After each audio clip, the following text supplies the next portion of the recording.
Hi friends, ഇന്ന് ഞാൻ വന്നിരിക്കുന്നത് ഒരു പരിപ്പും പൊട്ടിക്ക കറിയുടെ റെസിപ്പിയുമായിട്ടാണ്. അപ്പോൾ എങ്ങനെ ഉണ്ടാക്കാൻ നോക്കാം. നമുക്ക് വീഡിയോയിലേക്ക് പോകാം.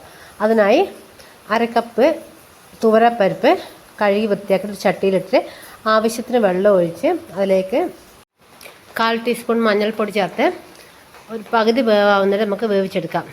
ഇതാണ് പൊട്ടിക്ക എന്ന് പറയുന്ന സാധനം. ഞങ്ങളിവിടെ ഇതിന് പൊട്ടിക്ക എന്ന് പറയാം. ഒരു വലിയ പൊട്ടിക്കയുടെ പകുതിയും ഒരു തക്കാളിയും ഒരു 5 പച്ചമുളകും പകുതി വെന്ത പരിപ്പിലേക്ക് നമുക്ക് കഷ്ണങ്ങൾ ചേർത്ത് കൊടുക്കാം. ഈ കറിയിൽ നമ്മൾ മുളക് പൊടി ചേർക്കുന്നില്ല, പച്ചമുളകിൻ്റെ എരിവ് മാത്രമേ ഉണ്ടാവൂ.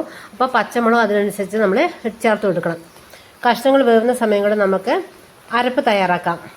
അതിനായി 1/2 കപ്പ് ചിരകിയ തേങ്ങയിലേക്ക് ഒരു 1/4 ടീസ്പൂൺ മഞ്ഞൾപ്പൊടിയും 1/4 ടീസ്പൂൺ ജീരകപ്പൊടിയും ചേർത്ത് നന്നായി അരച്ചെടുക്കുക. വെന്ത പരിപ്പിലേക്ക് നമുക്ക് ആവശ്യത്തിന് ഉപ്പ് ചേർത്ത് കൊടുക്കാം. ഉപ്പ് ചേർത്ത ശേഷം നമുക്ക് അരച്ച് വെച്ചിരിക്കുന്ന തേങ്ങ ചേർക്കാം. ഇത് തേങ്ങയില്ലാതെയും ഈ കറി ഉണ്ടാക്കാൻ പറ്റും. ഈ തേങ്ങ ചേർക്കുന്ന ഭാഗം ഒഴിവാക്കിയിട്ട് നമ്മളതിലേക്ക് 2 അല്ലി വെളുത്തുള്ളി ചതച്ചതും ചേർത്ത് പിന്നെ നമ്മൾ കടുക് താളിക്കുകയാണ് ചെയ്യുക. കടുക് താളിക്കുമ്പോൾ നമ്മൾ മുഴുവനോടെയുള്ള ജീരകം അതിനകത്തിട്ട് പൊട്ടിച്ചിട്ട് കറി അതിലേക്ക് ഒഴിച്ചു കൊടുക്കുക. അങ്ങനെയാണ് ചെയ്യുക. അപ്പോൾ അങ്ങനെയാകുമ്പോൾ ഈ കറി നല്ല ടേസ്റ്റാണ്. തേങ്ങ ചേർക്കണം നിർബന്ധമില്ല, തേങ്ങ ചേർത്താൽ നല്ല ടേസ്റ്റാണ്.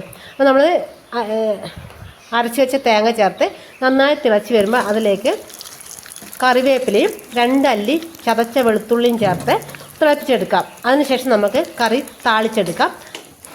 താളിക്കാനായി ഒരു ചീനച്ചട്ടി അടുപ്പിൽ വെച്ച് അതിലേക്ക് 2 ടേബിൾ സ്പൂൺ വെളിച്ചെണ്ണ ഒഴിച്ച് വെളിച്ചെണ്ണ ചൂടായി കഴിയുമ്പോൾ കടുക് പൊട്ടിയതിന് ശേഷം വറ്റൽമുളക് കറിവേപ്പിലിട്ട് മൂത്തതിന് ശേഷം നമുക്കത് കറിയിലേക്ക് ചേർക്കാം. അതിനുശേഷം നമുക്കൊരു 5 മിനിറ്റ് കറി അടച്ച് വെക്കണം.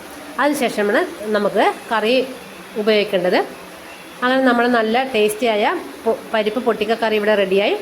വീഡിയോ ഇഷ്ടമായെങ്കിൽ നിങ്ങൾ സപ്പോർട്ട് ചെയ്യുക. മറ്റൊരു വീഡിയോയിൽ നമുക്ക് നാളെ കാണാം. അതുവരേക്കും ബായ്.